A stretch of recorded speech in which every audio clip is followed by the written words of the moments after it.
నమస్తే. శ్రీ మాత్రే నమః. శ్రీ గురుభ్యో నమః.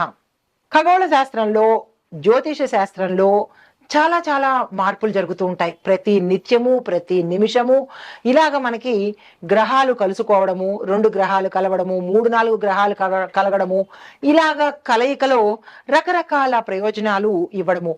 అది మనుషులకు, నేచర్‌కి, మన దేశానికి ఇట్లాగా రకరకాల గ్రహాల సంయోగంలో జరుగుతుంటాయి. అయితే ఇప్పుడు మనం ప్రస్తావించుకునేది ద మోస్ట్ పవర్ఫుల్ గ్రహాలు 2. అంటే అన్నీ పవర్ఫుల్లే. అందులో 2 విరుద్ధ గ్రహాలు రవి, శని. వీళ్ళిద్దరూ పేరుకు తండ్రి కొడుకులే అయినప్పటికీ కూడా 2 విభిన్నమైన గ్రహాలన్నమాట. అంటే ఒకళ్ళేమో కర్మప్రదాత. మనం ఏ కర్మ చేస్తామో ఆ కర్మకి తక్షణమే అప్పటికప్పుడు రిజల్ట్ ఇచ్చేసేది ఒకరైతే, ఒకరు ఆరోగ్యం మీద, అధికారం మీద, ఇలాంటి వాటి మీద ఫలితాలను ఇచ్చే గ్రహం అన్నమాట. అయితే ఈ ఇద్దరు ఎప్పుడు కలుస్తున్నారు, వారి కలయిక వల్ల ఎలాంటి ఫలితాలు వస్తున్నాయి అంటే కనుక, హోలీ తర్వాత శని రవి అంటే సూర్యుడి యొక్క సంయోగం వల్ల 12 రాసుల్లోనూ 3కి మాత్రము చాలా చక్కని ఫలితాలని ఇస్తున్నాడు. మిగతా రాసులకు కొంచెం మిశ్రమ ఫలితాలతో ఇవ్వబోతున్నాడు అనమాట. అయితే వైదిక జ్యోతిష శాస్త్రం ప్రకారము 2 గ్రహాలు ఒకే చోట కలుసుకోవడము, వాటి సంయోగము ఒక్కొక్కసారి శత్రుగ్రహాలైన, ఇప్పుడు మనం ఇందాక అనుకున్నట్టుగా సూర్యుడు, శనేశ్వరుడు ఇప్పుడు కుంభరాశిలో సంయోగం ఏర్పాటు చేస్తున్నాడు హోలీ రోజున. అంటే హోలీ అనగా మనకి 2025 మార్చి 14 నుంచి, అంటే దగ్గరలో ఉందన్నమాట. ఈ సమయంలో కుంభరాశిని వదిలేసి, అంటే ఇప్పటి వరకు కుంభరాశిలో ఉన్నాడు మార్చి 13 వరకు. హోలీతో కుంభరాశిని వదిలేసి 14 నుంచి మీనరాశిలోకి ప్రయాణం చేస్తున్నాడు. అయితే ఈ ప్రయాణంలో సమయం కూడా మీకు నేను తెలియపరుస్తాను. 2025 మార్చి 14 శుక్రవారం సాయంత్రం 6:58 సూర్యుడు మీనరాశిలోకి ప్రవేశిస్తాడు. అయితే మళ్ళా 2025 మార్చి 29వ తారీఖున రాత్రి 11:01 శనేశ్వరుడు మీనరాశిలోకి వస్తున్నాడు. అంటే శనిగ్రహానికి కన్నా ముందు రవిగ్రహము మీనరాశిలోకి వచ్చేసింది. ఆ తరువాత 15 రోజుల తేడాతో శనీశ్వరుడు కూడా మీనరాశిలోకి వచ్చి, ఈ ఇద్దరి సంయోగం వల్ల మళ్ళా ఎలాంటి పరిణామాలు చోటు చేసుకుంటాయి, ప్రతి ఒక్క రాశికి, ప్రతి ఒక్క రంగానికి, ప్రతి ఒక్క మనిషికి ఎలాంటి ఫలితాలు ఇవ్వబోతున్నారు అంటే కనుక, ఓవరాల్ గా 3 రాశులకు మాత్రము విశేషమైన ఫలితాలు ఇస్తున్నారు. ఆ 3 రాశులు ఏమిటి అంటే కనుక, కర్కాటక రాశి. కర్కాటక రాశి వారికి సూర్యుడు, శని యొక్క సంయోగము చాలా లాభదాయకంగా ఉండబోతోంది. సంపదలు పెరుగుతాయి, ఆర్థిక పరిస్థితి మెరుగుపడుతుంది, కుటుంబ సభ్యులతో చక్కని సమయం గడపడము, ఎక్కడికి వెళ్ళినా ఒక ప్రణాళికాబద్ధంగా వీళ్ళు వెళ్ళగలుగుతారు. దానితో పాటు దానికి సంబంధించిన రిజల్ట్స్ను కూడా వీళ్ళు తీసుకోగలుగుతారు. మనసు చాలా సంతోషంగా, హాయిగా, ఆరోగ్యంగా ఉండబోతోంది. అయితే కన్యా రాశి వారికి ఈ శని రవి యొక్క సంయోగం వల్ల ఆలస్యమైన పనులు ఏవైనా ఉంటే, పెండింగ్ లో పడిపోయినా, జరగకపోయినా, అడ్డుకున్నా, ఇలాంటి పనులు ఏవైనా ఉంటే చకచక ఈ సమయంలో జరిగిపోతాయి. దాంతో పాటు ఇంట్లో బంధువులతోనూ, కొత్త బంధువులతోనూ, శుభకార్యాలతోనూ ఇల్లు కలకల్లాడుతూ ఉంటుంది. దీనితో పాటు వివాహం కాని వారికి వివాహం అవ్వడము, ప్రతి ఒక్క మనిషిలోనూ కాన్ఫిడెన్స్ అంటే ఆత్మవిశ్వాసము పెరగడము, దీంతో పాటు మీ మాటల వల్ల ప్రజల యొక్క మనసును గెలుచుకుంటారనమాట. ఇది చాలా సంతోషకరమైన పరిణామము. తర్వాత రాశి మీనరాశి.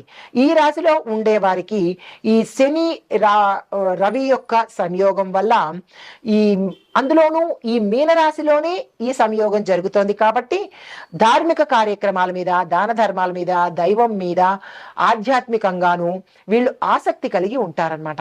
దీంతో పాటు సంపద పెరగడానికి వీరి యొక్క కష్టము సత్ఫలితాన్ని ఇస్తుంది. కొంతమంది ఎంత కష్టపడ్డా కానీ ఫలితాలు రావు, కానీ ఈ రాశిలో ఉండే వారికి కష్టపడడానికి దానికి తగిన ఫలితము వెంటనే వచ్చేస్తుంది అనమాట. దీంతో పాటు ఇక్కడ మీనరాశి వాళ్ళు కొంచెం ఓర్పుతోనూ ఓపికతోనూ కనుక పనులు చేసుకున్నట్టయితే కనుక ఇంకా ప్రత్యేకమైన ఫలితాలు పొందే అవకాశం ఉంది. ఆర్థికంగా వీళ్ళు మెరుగుపడబోతున్నారు. అయితే ఇవి ఈ రాశులకు, ఈ 3 రాశులకు ఇలాంటి ఫలితాలను ఇస్తున్నాడు.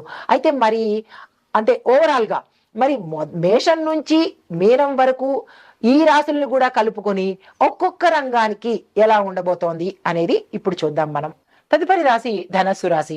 ఈ ధనస్సు రాశిలో రవి శని యొక్క సంయోగం వల్ల ఎలాంటి ప్రభావం ఉండబోతోంది అంటే కనుక కెరియర్లో కానీ జాబ్లో కానీ ప్రణాళికాబద్ధంగా మీరు పనిచేయాలి. అదనపు బాధ్యతలు తీసుకునే ముందు ఒకసారి ఆలోచన చేయండి.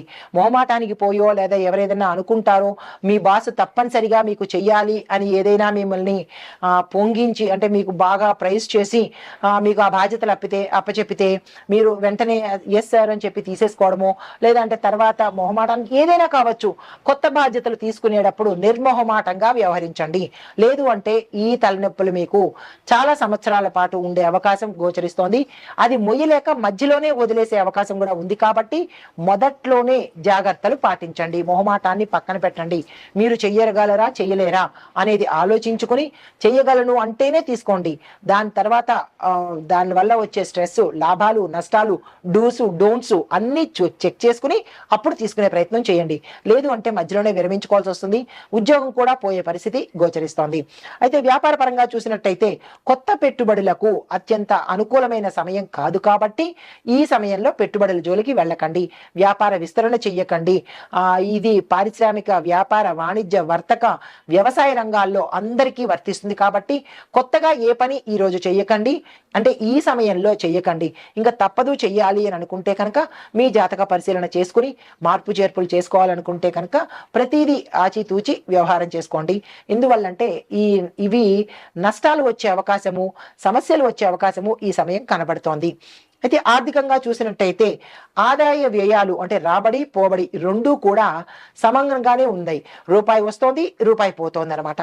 కాబట్టి వచ్చిన దాన్ని నిలబెట్టుకుని పోయేదాన్ని ఎలా ఆపాలో యోచన చేసి సమయస్ఫూర్తితో ఖర్చుల్ని తగ్గించుకోండి.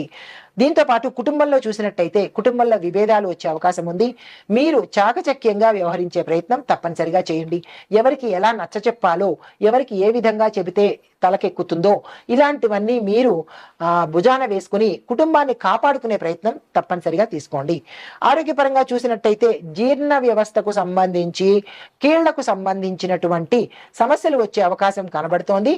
దీనితో పాటుగా జీర్ణ వ్యవస్థ ఎందుకు సమస్యలు వస్తున్నాయి అంటే కనుక గతంలో మీరు అంటే డైజెషన్కి సంబంధించి ఏ ఫుడ్ పడితే ఆ ఫుడ్ వేసేయడము, ఎక్కడ పడితే అక్కడ తినేయడము, ఫాస్ట్ ఫుడ్లు, స్లో ఫుడ్లు, ఈ ఫుడ్లు ఆ ఫుడ్లు అనుకొని ఏది పడితే అది తినేయడం వల్ల అప్పుడు చేసిన పనికి ఇప్పుడు ఈ సమయంలో మీరు రిజల్ట్ ఇవ్వాల్సి వచ్చిన పరిస్థితి. కాబట్టి చాలా జాగ్రత్తగా ఉండండి. కొంతమందికి ఆపరేషన్స్ కూడా అయ్యే అవకాశం ఉంది. జాగ్రత్తలు తీసుకోండి. డాక్టర్ పర్యవేక్షణ తప్పనిసరిగా పెట్టుకోండి.